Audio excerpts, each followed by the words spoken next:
Welcome to podcast number 34. In this episode, we were graced with the presence of Olympic bronze medalist and Floyd Mayweather trainer, Nate Jones. So y'all sit back and enjoy. You know the vibes.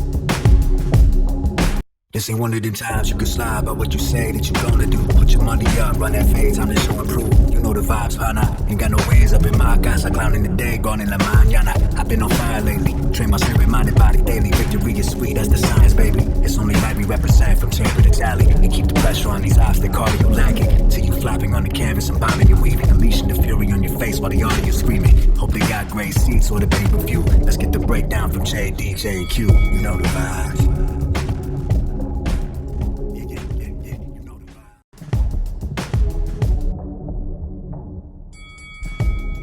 What up, boxing world? It's Boxing Vibez TV. We're coming back at you again with the best boxing analysis on Spotify, YouTube, and Apple Podcast, Stitcher. Okay, we coming at you again. We still down a member, but we have a special guest in the building. We got the rugged warrior heavyweight Nate Jones. Some of y'all may know Nate Jones. Nate Jones. Some of y'all may know him. Y'all may see him around with Mayweather, but he is a fighter, a very good amateur. So give it up for Nate Jones. What's up, everybody? What's up? Hey, okay. Now, Q ain't here, so we got to tell him what to do. We got to tell them what to do. All y'all listening, watching, please like, share, subscribe. Do that. Support the movement. Do that. And I think you got a little something to do, man. You know, we got a tradition. You know, it's a tradition here on Boxing Vibez TV podcast that we always have a quote of the pod. Let them have it. All right? And this week's quote of the pod is, "You don't know shit about boxing." 100%. Floyd Jr. And that's none other than the pretty boy himself, the money man. All right, so we're going to go ahead and we got a little sponsor to kind of kick it to. So go ahead, JD, get him. And matter of fact, this is sponsored by the Nate Jones Foundation. So please reach out if you want to collab on helping out with the community. Please reach out to the Nate Jones Foundation. I'll let you go ahead and plug. Yes, sir. Nate Jones Foundation, man, help me out. Nate Jones Foundation, giving back to the kids of Chicago, showing them that life is bigger than killing and doing positive things in their life. Yes, sir. Definitely need that. So you want to go ahead and jump off the questions? Yeah, I'll go ahead and we're going to put you on the hot seat, all right? Okay, I'm ready. We know you did your thing as a heavyweight, the Golden Gloves, all right? So tell us, from someone who had an amateur background and you were very, very extremely successful, and let us know, what are your thoughts these days in boxing with these highly regarded, highly touted fighters who are up here with 300 and so amateur fights, and they come in, get title fights right out the gate. Title fights, right out the gate. Up. So how do you feel about that compared to your fighters who they get the amateur experience, but then they come in and work their way up the pro ranks? So what are your thoughts on that? Well, my thoughts are that you can be in the amateurs too long. Okay, and it shows because Floyd Mayweather only had maybe 76 amateur fights, and look at his career, right? And he still fight now. I think the 300 or 400 fights is almost too much. I had 285 fights, and I think that's about too much. Okay, I would say over 150 is too much. Okay, I think 150 is the base, and with these kids getting bigger and stronger and hitting harder, young kids 6 years old, 6'5", 6'6", they don't need that wear and tear. Fights. Yeah, wear and tear, because then now the amateurs, they don't use a lot of amateurs in the Olympics and the Pan Am Games and the World Championships. They don't wear hair gears. I don't like that. I think amateurs should stay in hair gears. Amateurs shouldn't have more than 150 fights. That's the limit. And they have a longer professional career like Floyd. Okay, makes sense. Most definitely. Wait, you want to keep going?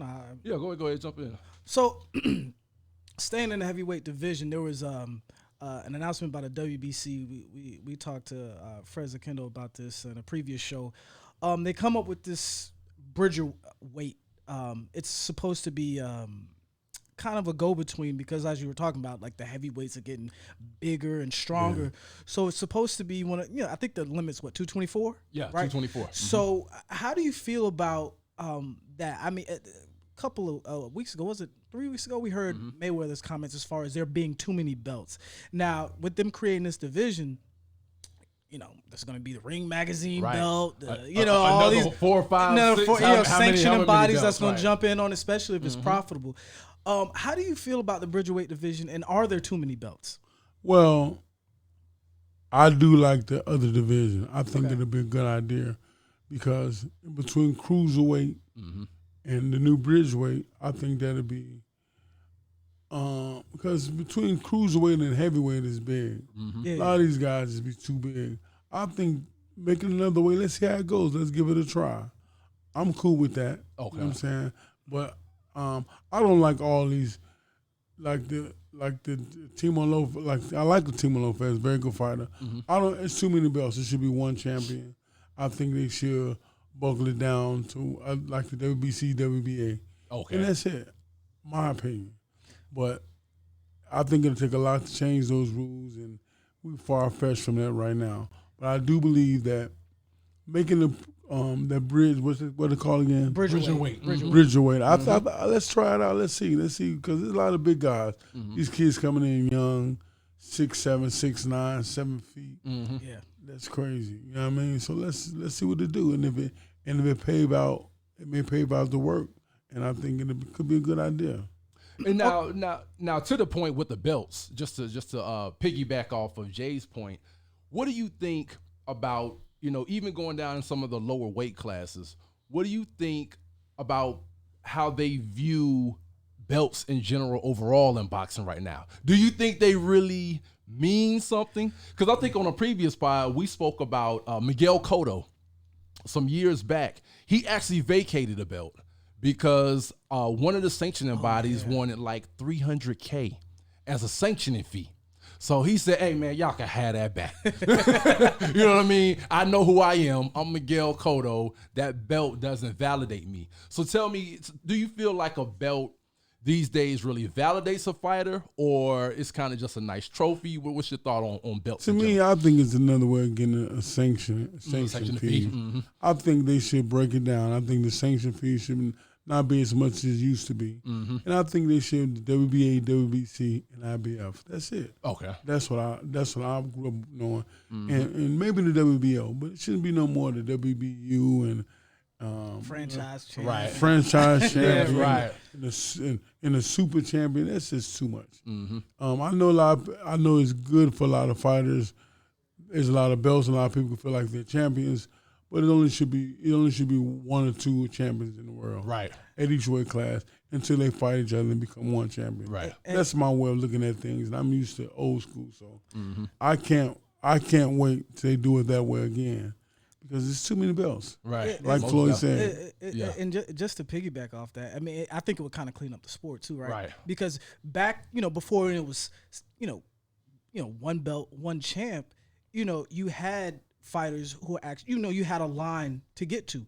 Now you have fighters, they're saying they're champ and this and that, and they can be taken advantage of by fees and all this other stuff. And before the title meant something, and now it's more so because you look at Mayweather, he was like, I don't care about no belts. They just collect dust. Right. At this point, once you get to a point in your career, you make the belt. The belt doesn't make you. And so I would definitely like to see the respectability of being the champ and having that belt.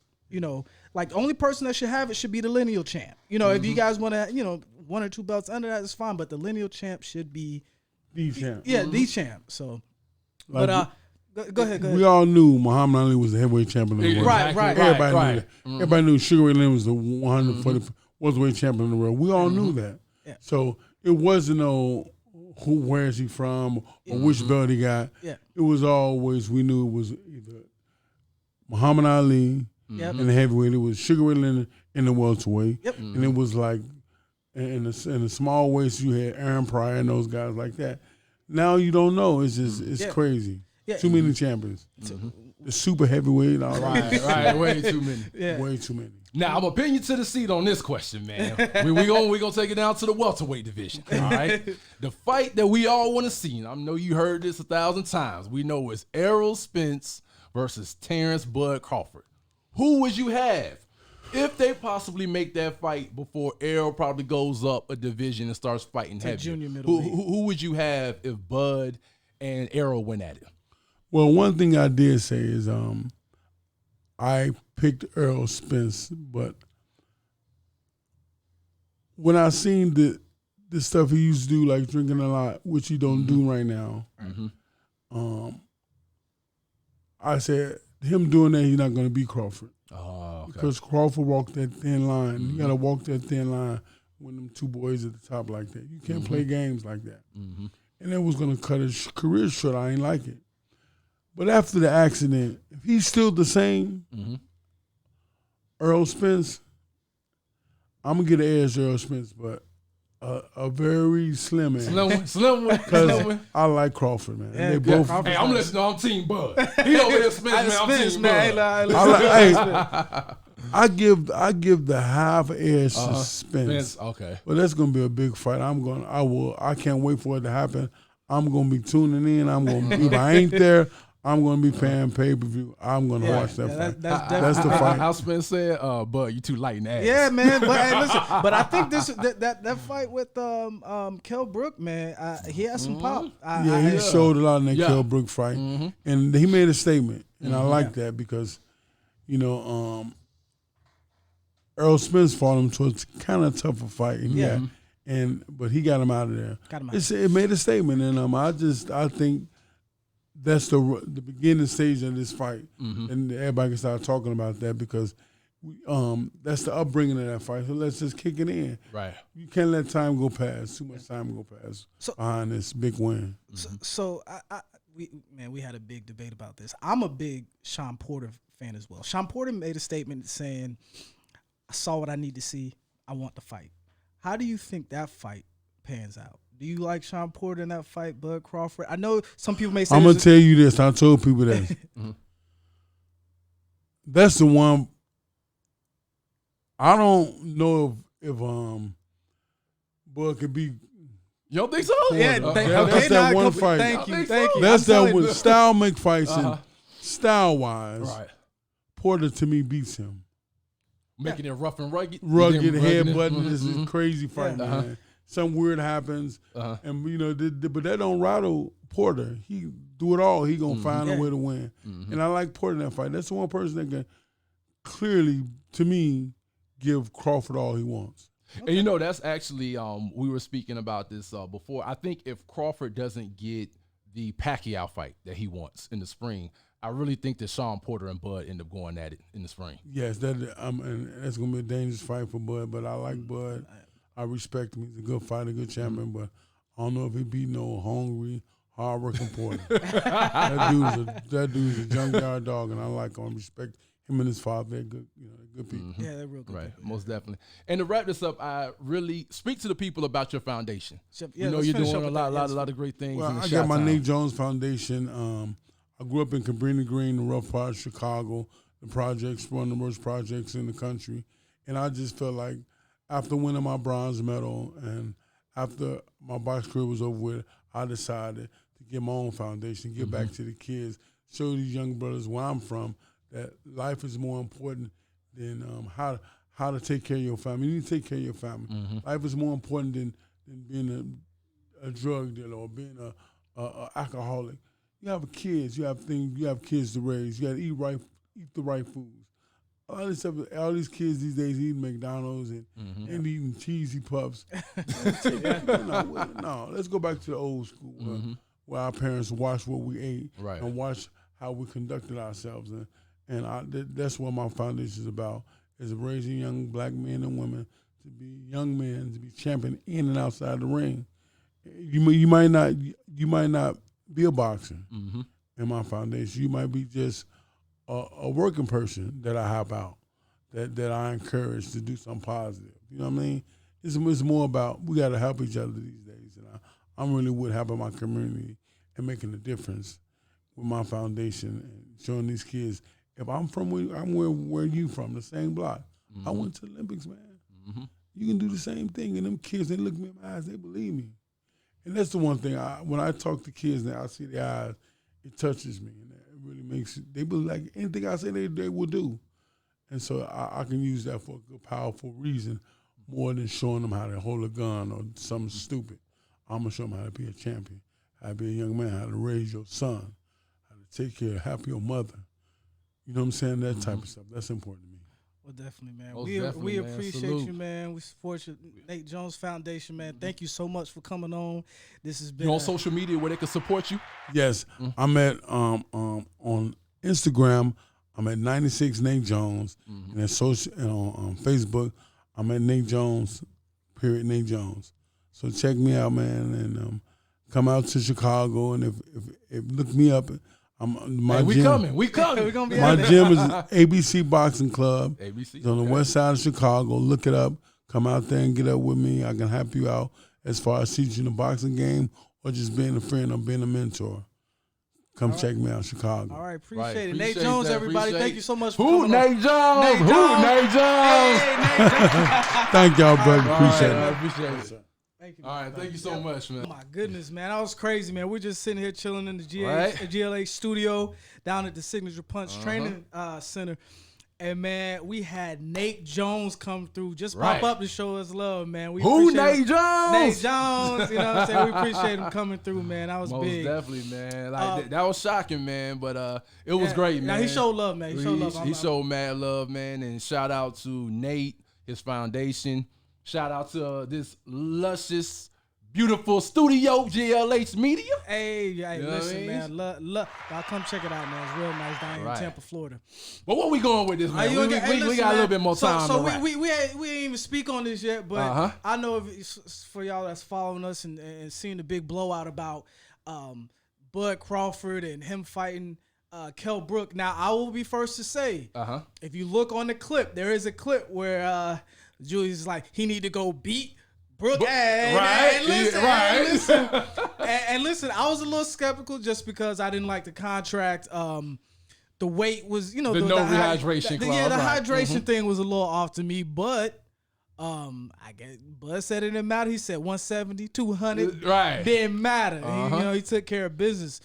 So go ahead, man. What was your reaction to the knockout? I'll give you my reaction after. I just want to see what you got to say. Man, my reaction, I'm going to be honest, man. Even though I said on our previous pod that I felt like he should just, handle business and blast him, right?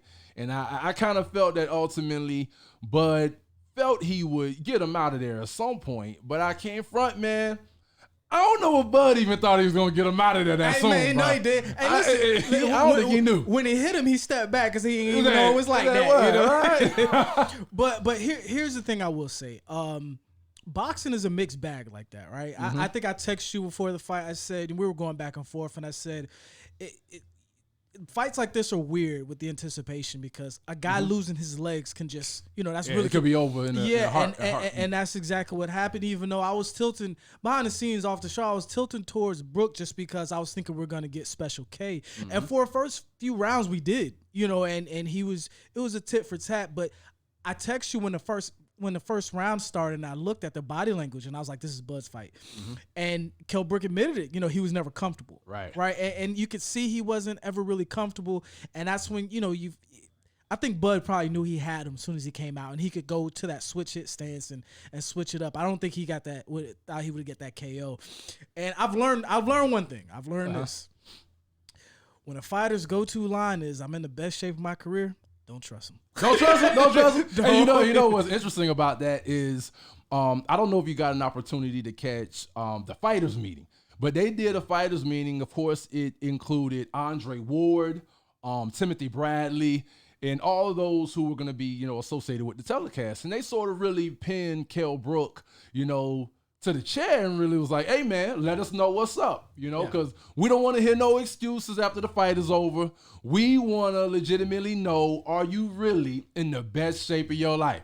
And like you said, he said, I'm the best shape ever.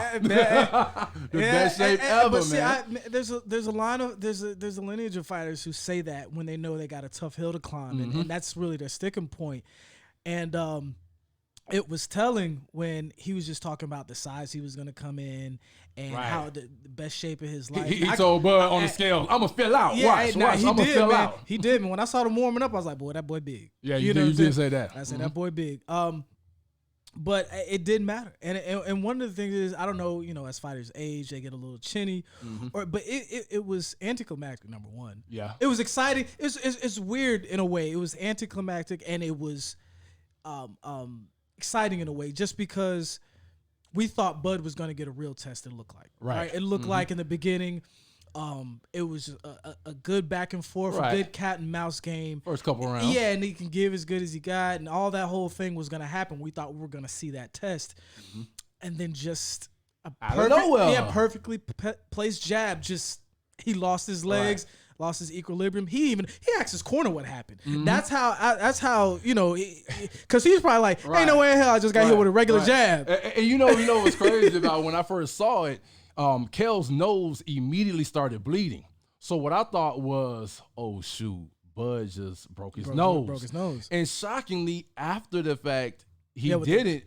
He didn't break his nose or anything like that. And I think it was just, like I said, man, I think it was that Pac Mark effect, man, where just Kell right on the button, perfectly timed. He was going in at the direct time that Bud was throwing that jab. And now I have to salute Kell, because even after the fight, Kell did talk, and he took a few interviews, and he made no excuses.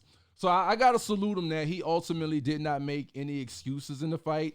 Now, an intriguing thing about Bud, man, an intriguing thing about him, what I found in this fight, and I don't know if any fighter is going to be able to figure it out, but, Bud is typically, he's right-handed. So really, he should fight in the orthodox stance, you would think, when it comes to fighting. But what I found is Bud has the most dangerous right hook out of the southpaw stance. So what Bud typically, because even if you go back and when you get a chance, man, check out the knockout of Mean Machine, the last dude where there was a controversial, right. Check that out, where he did the same thing, where when Bud goes southpaw, what he's essentially doing to a fighter is he's putting his power hand closest to you. Right. And he's absolutely devastating with that right hook, with that arm close to you, or that jab. And he's quick enough to land it in succession and keep it coming. And so I really found how that's really kind of the code that he implements on a fighter when that typical orthodox stance kind of doesn't work out for him. Now there was some fallout from the fight. There was, and let me just shout out Kell Brook for being in shape and ready for the fight. I mean, I was really disappointed. It has to be heartbreaking to work that hard, right? And then just get blasted out of nowhere. A jab, a well placed jab. But that's the sport of boxing, man. It's a mixed bag. You'll get, But there was some fallout from that. I was watching the interview, and they posed a question. When are the big fights coming? Essentially, right. And Bud didn't say a word. Bud didn't say a word. He looked at Uncle Bob. He looked at the Bob father. He looked at Aaron. Hey, Bob looked like he was selling out up there, man. He was selling out. Hey, listen, I'm gonna do my Aaron. Listen, you can put him in there with the military. He'll blast them off. Hey, he was like, please don't leave. Please, baby, please. Hey, he was begging like he sweat, bro. Begging like he sweat. He was like, he'll beat Spence and Garcia in the same night. And I'm like, no, hell he won't. But he might beat them both, different nights. But I get, the hyperbole of it. He was just basically selling his fighter, which brings me to the point that we were making in the other podcast. I don't think he's been selling him like he should have been. And you were adamant. You stay with him, but you kick his ass. I wish we could go back and play that sound, but you see what Bob can do. But it seems like I don't know. They call it a 7-year itch. I don't know how long they've been together, but you get the point. It's been about that. Yeah, 7 years. It seems like it might be time to part, because Bob Arum said something very interesting. He basically said he's not losing any more money on Bud, right? And then he made a claim. He said he's not going bankrupt. Yeah, he's not going bankrupt, but did he also say he's not going to lose any more money over him? And he could have, the money he's lost, he could have built a really nice house in Beverly Hills. A really nice house. So disrespectful. Which is a hell of a thing to say. I mean, you think, at some point, Bob might have thought, I got the best. I had two of the best. I got the two top pound for pound fighters. Right. Maybe he could have did a better job of promoting them, But yeah, I mean, you were passionate about him staying with Bob. I want to hear what you got to say. Man, here's what I was passionate about. I was passionate about him right now in the middle of a worldwide pandemic Not dipping just yet. Now it sounds like, by all accounts, like you said, with the fallout that we've seen over the weekend, it is sounding as if, there's probably only about a half a year left. I think it might be so a half a year to a year, somewhere in that. I don't know if range. it's I don't know if it's a time frame. I think it's 2 fights. Unless it's fights, right? Yeah, I think it's just 2 fights. So in that time Right. frame, they say, I guess, a little less than a year or something Right. like that. So ultimately, they are pretty close to the end. So what I feel at this point, man, is I do feel like, Uncle Bob, hey, you burnt that bridge, brother. You burned it to the ground. But Straight up. I don't think. Okay, I think he burnt that bridge because he saw the writing on the wall. Yeah. I think when Crawford put him on the spot and it's like, basically ask him. I want to fight him. You know what I'm saying? Looked at him. Yeah, looked at him, put him on the spot, and I think Bob Aaron's reaction, he might have saw the replay of how he put on his best Keith Sweat impersonation and was like, just, oh man, no, Hey. he's the best. He's the, and he was begging like a man who wife about to leave him out. please, baby, please don't leave. But I think he might have saw that and was like, man, I lost a lot of money over here. Kind of rebuffed that, his original reaction, but and it was probably a little bit of guilt and pressure, because you have to treat your fighters well. That's how you keep, getting talent. But I'll say this last thing about Bob. I love Bob Arum. You know why? He brought us Pacquiao, a lot of fighters. He's a great procurer of young talent. Right? Yeah. And what's interesting is as things sort of start to near the end for the Bob and Bud relationship, it's interesting that Bud is starting to pull back the curtain on a lot of stuff. And in a recent interview, Bud did admit he pretty much gave Bob his props in regards to trying to make fights. So he didn't knock him on, potentially trying to make, the top fights. He was like, I give him props on that. I can't never say that he didn't try to make, the top fights with Al or anybody else. But where things started to deviate and Bud started to pull back the curtain on his real feelings of what's been going on is the promotional side. All right. And so we have a kind of a war of words going on, between, because just before the fight, Bob did an interview where he was talking about why hasn't Crawford gone on ESPN shows, talked to Stephen A. Smith, Max Kellerman, you name it. And what Bud is essentially saying is, hell nah, player. I'm just a fighter. Yeah, you do. You're the free promoter. You're do supposed to do that. But see, that's a good point though. It's a really good point because people expect him to be Mayweather be the antagonist or be flashy or something like him. That's not him. And that's not his. But you know who that's not also? That's also not Miguel Cotto. That's not Canelo Alvarez. That's not Lomachenko. That's not Lomachenko. That's not a lot of fighters who get a lot more pub than Bud, And so for coming from, his perspective, I understand that. Like, hey, you're a promoter, promote. Why do I need to put in legwork when, I can fight for anybody. Right. You're supposed to be able to, do your job, which is what I was kind of getting at. But there is something to, I want to say, Bud has gotten more exciting as of late. As a lightweight, he wasn't that exciting. Once he moved up in, to the junior welterweight, then we start seeing the exciting fights. Because I'll lift the curtain to how long our friendship goes back. We went to was it 2013? Yeah, 2013. Orlando, Florida, on the Miguel Cotto undercard. Right. I think it was. He fought a Russian dude. I forget his name. He put on a fight and. And let's tell them what sound they heard from the stands from us. Boo! It wasn't Bud, it was Boo. Right. Just because it was such a boring fight and he was such a tactician with a guy who was overmatched that we felt like he should have really got him out of there. But I will say, Bud has hit his stride. He's blossomed into that box office fighter to, in my opinion, getting knocked down by Kaliaskis, but coming back and then biting down on his mouthpiece is like, bro, I hit harder. I'm way more talented. You ain't got nothing more you can do. I'm about to get you out of there. And that's what he did. And so looking at the way he knocked out Victor Postel, the way he took care of Jeff Horn, and Dongo to unify the junior welterweight division. And then now you go to this Kell Brook knockout.